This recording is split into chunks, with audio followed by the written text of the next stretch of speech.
नमस्कार बच्चों, स्वागत है आप सभी को आपके अपने प्यारा सा YouTube channel Subodh online classes पर। तो आज हम लोग देखने वाले हैं बिहार बोर्ड मैट्रिक परीक्षा जो कि 2025 में होने वाली है। और आप लोगों को पता है कि 17 फरवरी से मैट्रिक का परीक्षा शुरू है।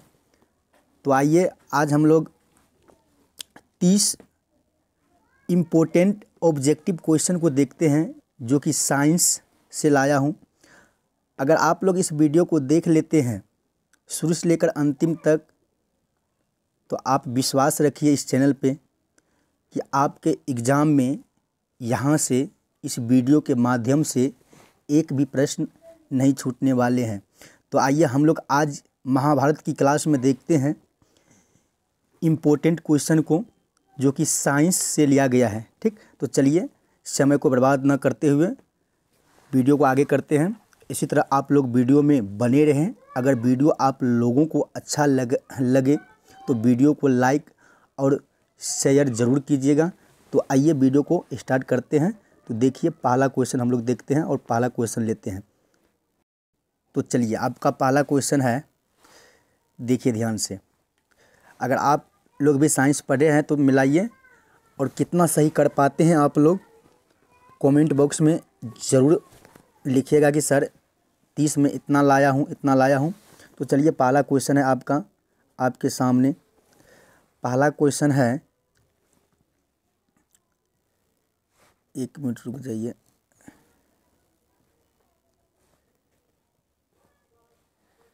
चलिए पहला क्वेश्चन है कि कौन सा लेंस अपसारी लेंस कहलाता है। ठीक, तो आपका ऑप्शन नंबर हो जाएगा बी, यानी कि उत्तल लेंस को भी हम अपसारी लेंस कहते हैं। ठीक, चलिए दूसरा प्रश्न को देखते हैं। दूसरा प्रश्न है आपका कि पुतली के साइज को कौन नियंत्रित करता है। तो आप लोग को पता होगा ऑप्शन नंबर बी, यानी कि परितारिका। चलिए अगला प्रश्न है। अगला प्रश्न है आपका कि किस दृष्टि दोष को अवतल और उत्तल दोनों से बने द्विफोक्सी लेंस द्वारा संशोधित किया जा सकता है। तो आपका ऑप्शन होगा, आपका ऑप्शन नंबर डी, यानी कि मोतियाबिंद।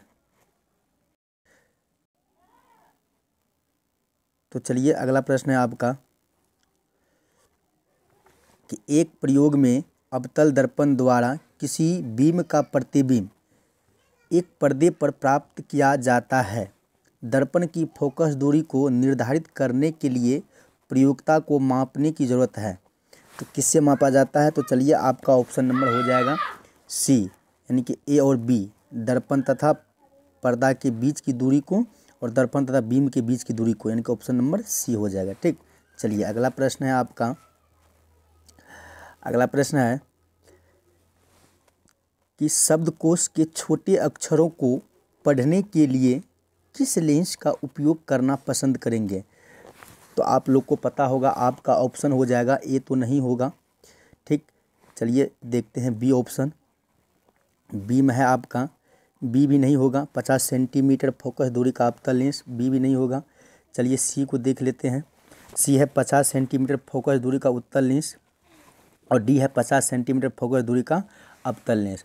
तो आपका सही आंसर जवाब हो जाएगा option number C, option number C, 5 centimetre focus दूरी का उत्तल लेंस। ठीक, चलिए अगला प्रश्न है। अगला प्रश्न है आपका कि निम्नलिखित में से कौन विद्युत विभवांतर का एसआई मात्रक है। तो आप लोग को अच्छा तरह से पता होगा, ऑप्शन नंबर ए, वोल्ट। ठीक, चलिए अगला प्रश्न है। अगला प्रश्न है आपका, ध्यान से वीडियो में अंतिम तक जरूर बने रहे आप लोग। ठीक, यहाँ से सारा क्वेश्चन आपके एग्जाम में बनेंगे। लिखा हुआ है कि लघु पथन, जिसको हम लोग शॉर्ट सर्किट बोलते हैं। ठीक, लघु पथन के समय परिपथ में विद्युत धारा का मान होता है। तो आप लोग को पता होगा कि विद्युत धारा का जो मान होता है लघु पथन के समय, ऑप्शन नंबर आपका हो जाएगा सी, यानी कि बहुत अधिक बढ़ जाता है, बहुत अधिक बढ़ जाता है, ऑप्शन नंबर सी। चलिए अगला प्रश्न है आपका प्रश्न कहता है कि पश्चिम की ओर प्रक्षेपित कोई चुंबकीय क्षेत्र द्वारा उत्तर की ओर की दिशा क्या है? धनावेशित कण, या इसको हम अल्फा कण भी बोल सकते हैं, किसी विक्षेपित हो जाता है या चुंबकीय क्षेत्र। तो आपका ऑप्शन नंबर होगा, आपका सही ऑप्शन हो जाएगा डी, ऑप्शन नंबर डी। कहाँ है डी, देख लेते हैं, यहाँ है। ऑप्शन नंबर आपका हो जाएगा डी। ठीक, चलिए अगला प्रश्न है आपका। इसी तरह आप लोग शांति से वीडियो को देखें और क्वेश्चन को बनाने का प्रयास करें कि 30 क्वेश्चन में से कितना क्वेश्चन को सही कर पाते हैं। तो चलिए अगला क्वेश्चन आपका कि तांबे के तार की एक आयताकार कुंडली किसी चुंबकीय क्षेत्र में घूर्णी गति कर रही है। इस कुंडली में प्रेरित विद्युत धारा की दिशा में कितने परिभ्रमण के पश्चात परिवर्तन होता है? तो आपको याद होगा, आपका ऑप्शन हो जाएगा डी, आपका ऑप्शन डी यानी कि चौथाई। ठीक, ऑप्शन नंबर डी हो जाएगा। चलिए 5वां क्वेश्चन है आपका, ध्यान से, कि 5वां क्वेश्चन में लिखा हुआ है कि किसी विद्युत धारावाही सीधी लंबी परिचालिका के भीतर चुंबकीय क्षेत्र होता है। क्या होता है? तो आपको याद होगा, आपको पता होगा, अगर आप पढ़े होंगे तो ऑप्शन नंबर सी, यानी कि इसके सिरे की ओर जाने पर बढ़ता है। ऑप्शन नंबर सी हो जाएगा। ठीक, चलिए अपने दोस्तों में भी इस वीडियो को शेयर कीजिए। ठीक, चलिए अगला क्वेश्चन है आपका कि सौर कुकर के लिए कौन सा दर्पण सर्वाधिक उपयुक्त होता है? सौर कुकर के लिए कौन सा दर्पण सर्वाधिक उपयुक्त होता है? तो आपका सही जवाब हो जाएगा ऑप्शन नंबर बी, यानी कि अवतल दर्पण, ऑप्शन नंबर बी। चलिए अगला प्रश्न है आपका। अगला प्रश्न है कि चिपको आंदोलन का मुख्य उद्देश्य संरक्षित करना था। तो आपको पता होगा वृक्षों को, ऑप्शन नंबर बी हो जाएगा। ठीक, चलिए अगला प्रश्न है आपका, प्रश्न संख्या 14 है, देखिए ध्यान से, कि निम्नलिखित में किस विलयन का उपयोग दीवारों की सफ़ेदी करने के लिए किया जाता है? ठीक, दीवारों की सफ़ेदी करने के लिए किया जाता है। तो आपका सही जवाब हो जाएगा ऑप्शन नंबर बी, यानी कि NaOH। ठीक, चलिए अगला प्रश्न है। अगला प्रश्न है आपका, ध्यान से देखिए 15 नंबर प्रश्न को, कि Na2CO3 प्लस BaCl2 मैंने दिशा, ये दिशा है BaSO4 प्लस NaCl, यानी कि कौन सा ये अभिक्रिया है? तो आपको बताना है, आपको पता होगा यह जो अभिक्रिया है, यह अभिक्रिया द्विविस्थापन अभिक्रिया है। कौन सा है? द्विविस्थापन अभिक्रिया। चलिए अगला प्रश्न आपका है कि निम्नलिखित में से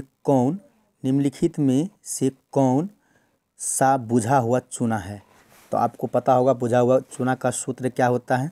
बुझा हुआ चूना का जो सूत्र है आप लोग को पता होगा, बताइए, कमेंट बॉक्स में लिखिए कौन सा ऑप्शन सही होगा। तो आपका राइट जवाब हो जाएगा ऑप्शन नंबर बी। ठीक, चलिए अगला प्रश्न है आपका, ध्यान से देखिएगा। प्रश्न क्या कहता है कि लवण यानी कि Na2CO3 का जलीय विलयन का pH है। तो याद रखिएगा, Na2 और CO3 का जो जलीय विलयन का pH मान होता है, क्या pH मान होता है? आपका pH मान हो जाएगा बी, यानी कि 7 से अधिक होता है। ठीक, चलिए अगला प्रश्न है आपका। अगला प्रश्न में है, बहुत ही इम्पोर्टेंट क्वेश्चन है ये। ठीक, ये 2025 के लिए रख लीजिए। क्या कहा गया? बॉक्साइट किस धातु का महत्वपूर्ण आयस्क है? बहुत ही महत्वपूर्ण प्रश्न है, 2025 के लिए फाइनल एग्जाम के लिए 100% आएगा ये क्वेश्चन। ठीक, तो चलिए आपको याद रखना है कि बॉक्साइट का जो महत्वपूर्ण आयस्क होता है वो जो है ना, वो ऑप्शन नंबर यानी कि तांबा होता है। ठीक, चलिए अगला प्रश्न को देख लेते हैं। अगला प्रश्न है आपका, अगला प्रश्न है, तो चलिए आपका अगला प्रश्न है कि लोहा एवं इस्पात को जंग से सुरक्षित रखने के लिए उन पर किस धातु की पतली परत चढ़ाई जाती है? मतलब किस धातु की परत चढ़ाई जाती है? तो आपको पता होगा, आपका ऑप्शन हो जाएगा डी, यानी कि जिंक। ठीक, चलिए अगला प्रश्न को देख लेते हैं। इसी तरह आप लोग वीडियो में बने रहें। ठीक, तो अगला प्रश्न आपका है कि किस रासायनिक यौगिक को गर्म करने पर प्लास्टर ऑफ पेरिस प्राप्त किया जा सकता है। तो आपको पता होगा ऑप्शन नंबर क्या हो जाएगा, ऑप्शन नंबर आपका हो जाएगा बी यानी कि चूना पत्थर। चलिए अगला प्रश्न को देखते हैं। अगला प्रश्न है आपका, अगला प्रश्न है एसिटिक अम्ल का IUPAC नाम क्या है। ठीक, तो आपको पता होगा, आपका ऑप्शन हो जाएगा ए यानी कि एथेनोइक अम्ल, ऑप्शन नंबर ए। चलिए अगला प्रश्न है, इसी तरह आप लोग बनाते चलिए और कमेंट बॉक्स में लिखते चलिए कि कौन सा ऑप्शन सही हो रहा है। ठीक, चलिए अगला प्रश्न क्या है कि विद्युत अपघटनी परिष्करण में अशोधित धातु को बनाया जाता है। तो क्या बनाया जाता है अशुद्ध धातु को, तो आपको पता होगा, आपका ऑप्शन नंबर हो जाएगा ए यानी कि एनोड। ठीक, चलिए अगला प्रश्न देख लेते हैं। अगला प्रश्न है कि अष्टक सिद्धांत को किसने स्थापित किया। अष्टक सिद्धांत को किसने स्थापित किया, ये भी क्वेश्चन 2025 के लिए खास है। ठीक, तो इसलिए इस वीडियो को भी अपने दोस्तों में भी शेयर कीजिए ताकि वो भी अच्छा से एग्ज़ाम दे पाए। ठीक, साइंस का टोटल 30 क्वेश्चन है, आप लोग भी देखिए कि 30 में से हम लोग कितना सही कर पाते हैं, कमेंट बॉक्स में ज़रूर बताइएगा। चलिए अगला क्वेश्चन है, क्या अष्टक सिद्धांत को किसने स्थापित किया, मतलब अष्टक का सिद्धांत किसने दिया। तो आपको याद रखना है, आपका ऑप्शन नंबर हो जाएगा बी, कहाँ है, न्यूलैंड्स। ठीक, ऑप्शन नंबर क्या हो जाएगा, बी हो जाएगा। ठीक, चलिए अगला प्रश्न देख लेते हैं। अगला प्रश्न है आपका कि आधुनिक आवर्त नियम के अनुसार तत्वों का गुणधर्म है। आधुनिक आवर्त नियम के अनुसार तत्वों का गुणधर्म है, तो क्या होना चाहिए, आपका ऑप्शन नंबर हो जाएगा बी यानी कि परमाणु संख्या का आवर्त फलन, परमाणु संख्या का आवर्त फलन यानी कि ऑप्शन नंबर बी। चलिए अगला प्रश्न है आपका, अगला प्रश्न में क्या है देख लेते हैं। निम्नलिखित में कौन सा आयन लाल लिटमस विलयन को नीला कर सकता है। ठीक, तो आपका ऑप्शन नंबर होगा बी यानी कि OH माइनस। चलिए अगला क्वेश्चन है, कि पाइप में जाइलम उत्तरदायी है, पाइप में जाइलम उत्तरदायी है, तो आपका ऑप्शन हो जाएगा ए यानी कि जल वहन के लिए। ठीक, चलिए अगला प्रश्न देख लेते हैं। अगला प्रश्न है आपका कि निम्नलिखित में किसे कोशिका का ऊर्जा मुद्रा के रूप में जाना जाता है। तो आपको याद होगा कि आपका ऑप्शन नंबर हो जाएगा बी यानी कि ATP को, ऑप्शन नंबर बी हो जाएगा। तो चलिए अगला प्रश्न को देख लेते हैं। मात्र 2 प्रश्न और बचा हुआ है। आपका प्रश्न संख्या 29 है और 29 में क्या कहता है कि पत्तियों में गैसों का आदान प्रदान कहाँ से होता है। पता होगा, बहुआ वाला क्वेश्चन है, बी, ऑप्शन नंबर बी यानी कि रंध्र के द्वारा। चलिए अगला प्रश्न को देख लेते हैं। अगला प्रश्न है आपका कि हृदय से रक्त, यानी कि हृदय को हम लोग रुधिर भी बोलते हैं, रक्त को रुधिर भी बोलते हैं, हृदय से रक्त को संपूर्ण शरीर में पंप किया जाता है, किसके द्वारा। तो आपको पता होगा, आपका ऑप्शन नंबर हो जाएगा बी यानी कि निलय द्वारा। ठीक, चलिए ये 30 प्रश्न था, आप लोग बताइए कि 30 में से कितना सही किए हैं, 30 में से कितना सही किए हैं। ठीक, कमेंट बॉक्स पे ज़रूर बताइए। तो चलिए आज के लिए इतना ही, इसी तरह का वीडियो आप लोगों के लिए लाता रहूँगा। ठीक, तब तक के लिए इतना ही। जय हिंद, जय भारत। मिलते हैं नेक्स्ट वीडियो में।